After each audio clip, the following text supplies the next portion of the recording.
प्यारे बच्चों, आपका बहुत स्वागत है अगली क्लासेस फिरोजाबाद में। हमारा चैप्टर चल रहा था state of matter. State of matter चल रहा था हमारा चैप्टर। मैटर क्या है? Anything which having mass and occupy space is called matter. Matter की तीन स्टेट हैं, सॉलिड, लिक्विड और गैस। अपन लोग गैसियस स्टेट को पढ़ रहे थे, उसमें अपन ने बॉयल लॉ पढ़ दिया था, चार्ल्स लॉ पढ़ दिया था, याद आ रहा है? एमंटन्स या गैलुजक लॉ पढ़ दिया था। फिर अपन ने पढ़ा था उसके बाद अगला topic gram law of diffusion. उसी में हम आगे चल रहे हैं। देखें जरा, ग्राम लॉ ऑफ डिफ्यूजन में आगे चल रहे हैं। देखें, ग्राम लॉ ऑफ डिफ्यूजन में मैंने कल आपको बताया था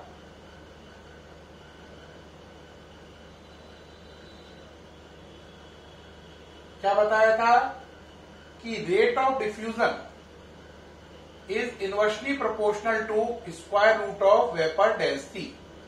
और फॉर्मूले लिखाए थे R1/R2 equal to under root ρ2 by ρ1। याद करें जल्दी से, ये लिखाया था, अरे लिखाया था भाई। और कौन सा लिखाया था बोलो? और कौन सा लिखाया था? और लिखाया था आपको R1/R2 equal to under root M2 by M1। और एक और लिखाया था V1/T1 equal to V2 T2 equal to under root M2 by M1। ये था। इसमें से दो तीन इंटरेस्टिंग क्वेश्चन बनते हैं, वो जरा समझिए। वो कहता है किसी दो गैसें अपन पे, एक हीलियम और एक SO2। कौन कौन सी? हीलियम और SO2। तो कह रहा है बताओ हीलियम और SO2 में कौन जल्दी उड़ेगा? रेट ऑफ डिफ्यूजन किसका जल्दी होगा और कितने टाइम होगा? तो देखो, अगर आप हीलियम और SO2 को कंपेयर करें तो फॉर्मूला लगाएं R1/R2 equal to under root M2 by M1। आप 1 नंबर को हीलियम मान लें, 2 नंबर को SO2 मान लें। तो आप यहां पे क्या लिखोगे? R helium upon R SO2। 1 number कौन है? हीलियम। हीलियम का नंबर कितना होता है? 4। और SO2 का मॉलिक्यूलर मास निकालो जरा। हीलियम का 4 होता है, SO2 में SOO ऐड करो, कितना आया? 64। कितने बार गया? 16 बार। अंडर रूट ले लो, 4 आ जाएगा। तो RHE upon R SO2 equal to 4। यहां से क्या प्रूफ हुआ? यहां से प्रूफ हुआ RHE is 4 time of R SO2। ये प्रूफ हो गया। नोट करें जल्दी से, क्या प्रूफ हुआ? RHE equal to 4 time of R SO2। RHE is 4 time of R SO2। यानी कि हीलियम गैस के उड़ने की स्पीड SO2 गैस से 4 गुनी ज्यादा होती है। यानी कि अगर SO2 गैस जितना उड़ेगी, हीलियम गैस उतने टाइम में उससे 4 गुना ज्यादा उड़ जाएगी, है ना? तो जितना SO2 उड़ेगी उससे 4 गुना ज्यादा हीलियम गैस उड़ जाएगी, डिफ्यूज हो जाएगी, फैल जाएगी। ये आ गया, नोट कीजिए। क्लियर? अगर यहीं पर हमारी गैस हीलियम की जगह मीथेन होती, क्या होती? मीथेन। तो क्या होता बताओ? तो मीथेन होती तो यहां पे हीलियम की जगह अगर आप CH4 कर लें तो आंसर पे क्या अंतर पड़ता बताओ जरा। CH4 का मतलब कितना हो जाता है? 16, है ना? CH4 का मतलब 16 हो जाता है या नहीं? करो, CH4 इसका 12, 1 1 1 1 कुल 16। तो करो जरा, RCH4 over R SO2। M2 का मतलब SO2 यानी 64, M1 का मतलब CH4 यानी 16। 16 से 4 बार, 4 का अंडर रूट 2। तो यहां से प्रूफ हो जाता RCH4 over R SO2 equal to 2, है ना? तो यहां से क्या प्रूफ हो जाता? RCH4 डबल स्पीड से उड़ती है जितनी स्पीड से SO2 उड़ती है। तो मीथेन गैस के उड़ने की स्पीड, मीथेन गैस के उड़ने की स्पीड जो SO2 गैस है उससे डबल होगी, और जबकि हीलियम गैस के उड़ने की स्पीड SO2 गैस से 4 गुनी होगी। हीलियम SO2 से 4 गुनी जल्दी उड़ेगा, और जबकि मीथेन उससे 2 गुनी जल्दी उड़ेगा, डबल स्पीड से उड़ेगा। कौन? मीथेन SO2 से, और जबकि हीलियम 4 टाइम स्पीड से उड़ेगा। ये हो गया, नोट कर लें। ओके रहा। अब हम चलते हैं आइडियल गैस इक्वेशन की तरफ। किसकी तरफ? Ideal gas equation. ये नाम तो सुना होगा, कहोगे यार हाँ ये नाम तो सुना हुआ है सर, बड़ा अच्छा नाम है, बताइए जल्दी जल्दी से बताइए सर, वी आर वेटिंग। तो टॉपिक है आइडियल गैस इक्वेशन। बेटे मैंने अभी तक आपको गैसियस लॉ में कौन कौन से लॉ बताए हैं? आंसर बॉयल लॉ बताया है ना, जिसके अनुसार क्या बताया था? V proportional to 1/P। दूसरा चार्ल्स लॉ बताया है, जिसके अनुसार V प्रोपोर्शनल टू T। तीसरा बताया है मैंने आपको एवोगाद्रो लॉ,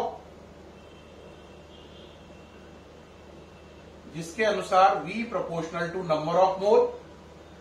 चौथा बताया है एमंटन्स लॉ या गैलुजक लॉ, एमंटन्स या गैलुजक लॉ, जिसके according P proportional to T। और पांचवा और लास्ट बताया है ग्राम लॉ। अभी तक 5 बताए हैं। ग्राम लॉ ऑफ डिफ्यूजन, जिसके according R rate of diffusion is inversely proportional to the square root of vapour density.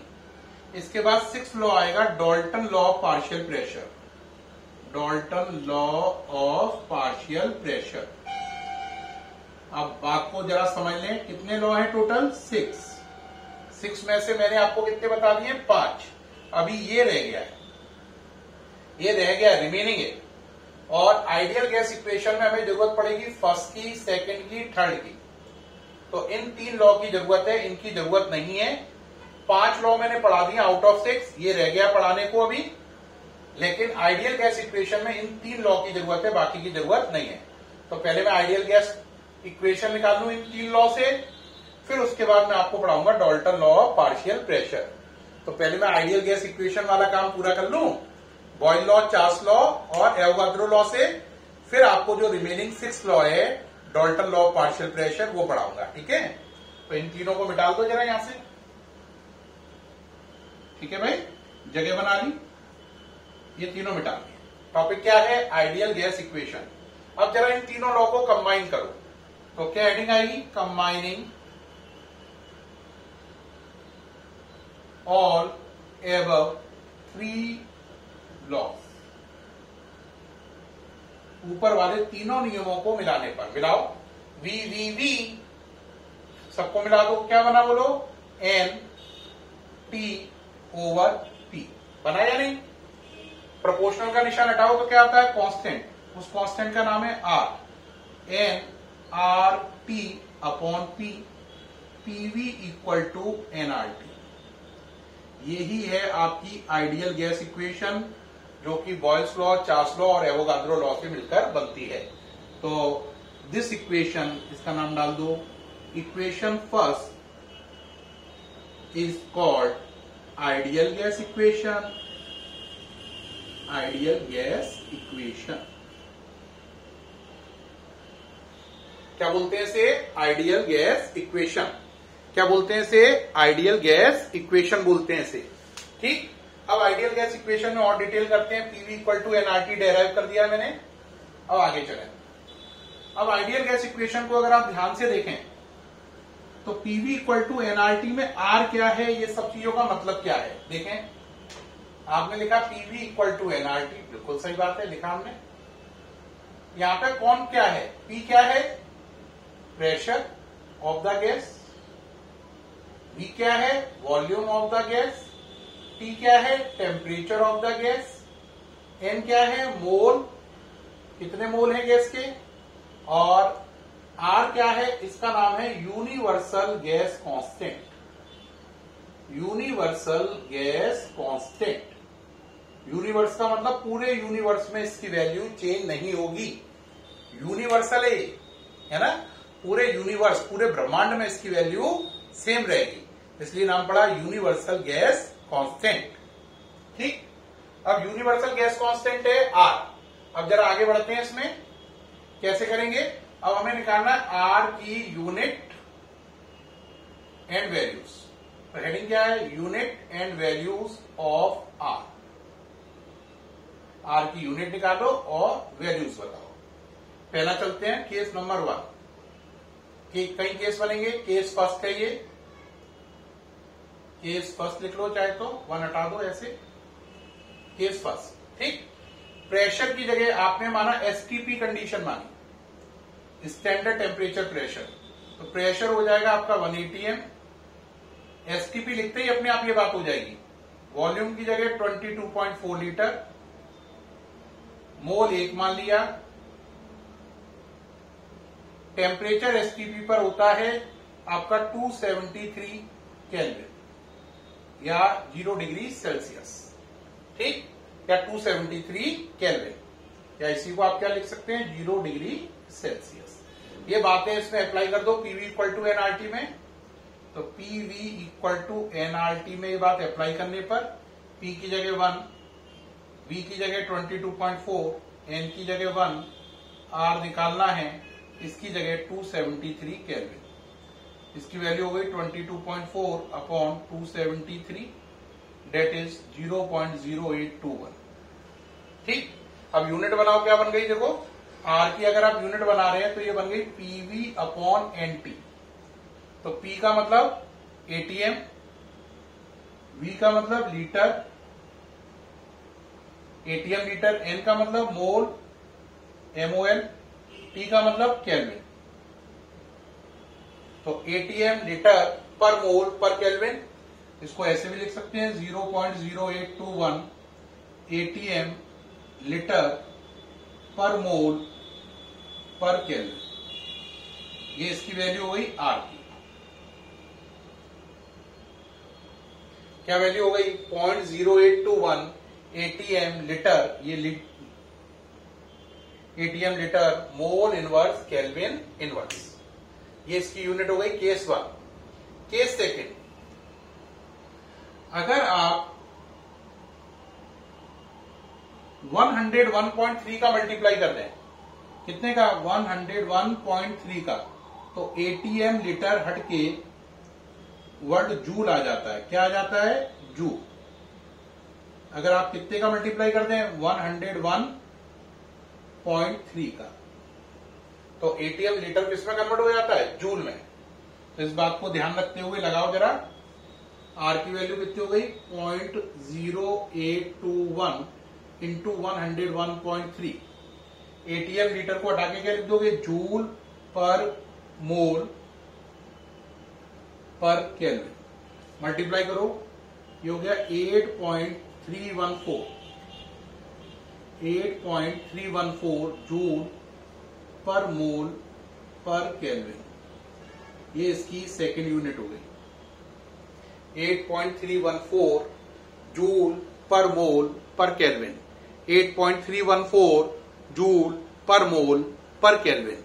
ये इसका सेकेंड यूनिट हो गई। अब कहोगे सर और यूनिट भी है, हाँ, उसके लिए ऊपर जगह बना ले।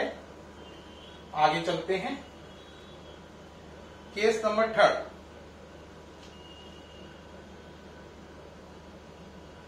केस 3, अगर जूल है ना, जूल में 4.18 का डिवाइड दे दो तो वो कैलोरी में कन्वर्ट हो जाता है। किसमें, कैलोरी में। तो करिए केस 3 में, आर की वैल्यू कितनी है बोलो, 8.314 डिवाइड बाय 4.18। ऐसा करने पर जूल की जगह क्या आ जाएगा, कैलोरी, कैलोरी पर मोल पर केल्विन। सॉल्व करें, इसको डिवाइड देने पे आएगा 1.98। कितना आएगा, 1.98 आएगा। तो ये आएगा 1.98 कैलोरी मोल इनवर्स केल्विन इनवर्स। 1.98 को अप्रोक्सीमेटली 2 मान सकते हैं, तो अप्रोक्स करके 2 कैलोरी मोल इनवर्स केल्विन इनवर्स, ये बन गया। है ना? तो इस तरीके से थोड़ी जगह बना लें जरा यहां से। इस तरीके से हमने देखा। अब आर की वैल्यू कितनी हो गई? 2 कैलोरी मोल इनवर्स केल्विन इनवर्स, ये वैल्यू। तो आर की अभी तक कितनी वैल्यू निकल आई है? 1, 2, 3 केस फर्स्ट, सेकंड, थर्ड से। अब आर की चौथी वैल्यू होती है केस फोर्थ।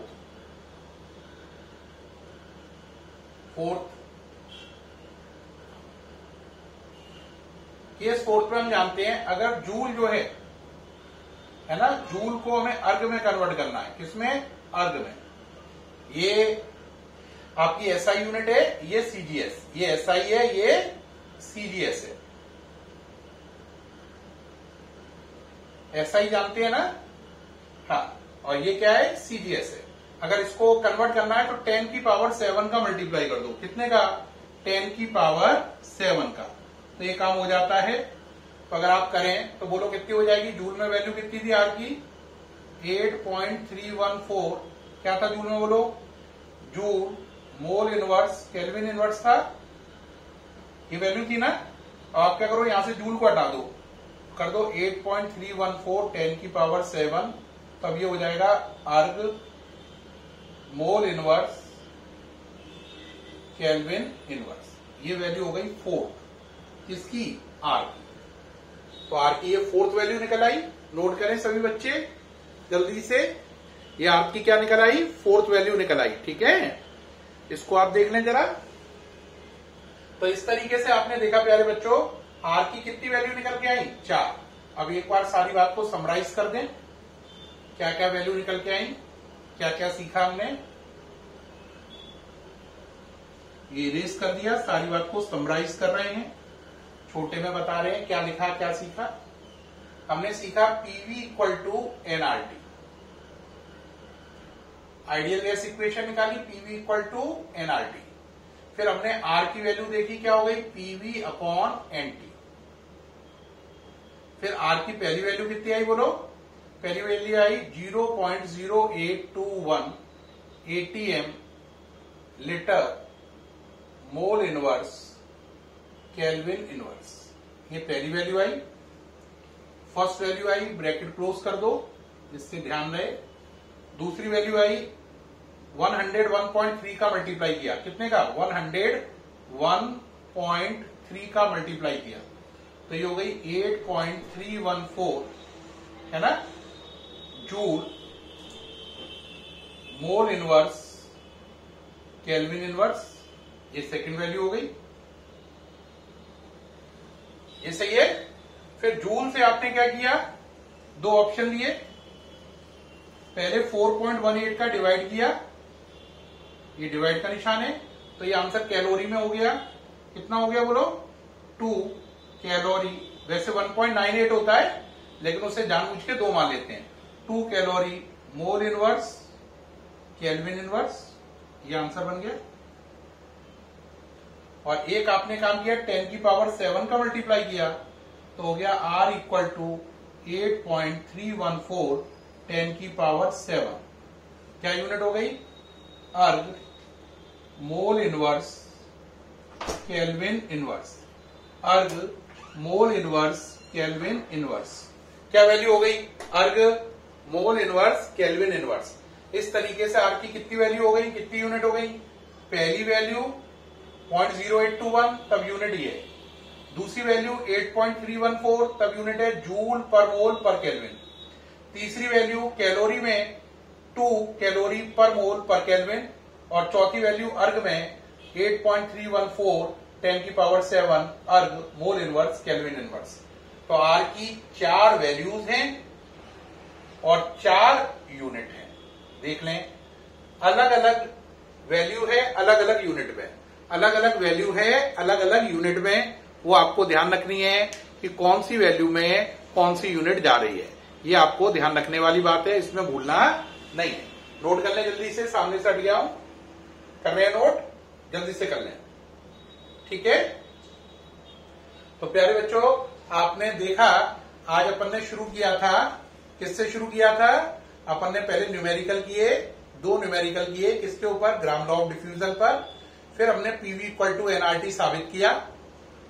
उसको साबित करने के बाद फिर मैंने आपको आर की बहुत सारी यूनिट, यानी 4 यूनिट, और मैं उसकी वैल्यू क्या होगी वो निकाल के दिखाई, यूनिवर्सल गैस कांस्टेंट की। उम्मीद है ये सारा आपको क्लियर हुआ होगा। कल हम लोग जो लॉ बचा हुआ है, 6th लॉ, कौन सा? वो है कौन सा law? Dalton law of partial pressure, उससे शुरू करेंगे और काइनेटिक गैस थ्योरी वगैरह पढ़ेंगे।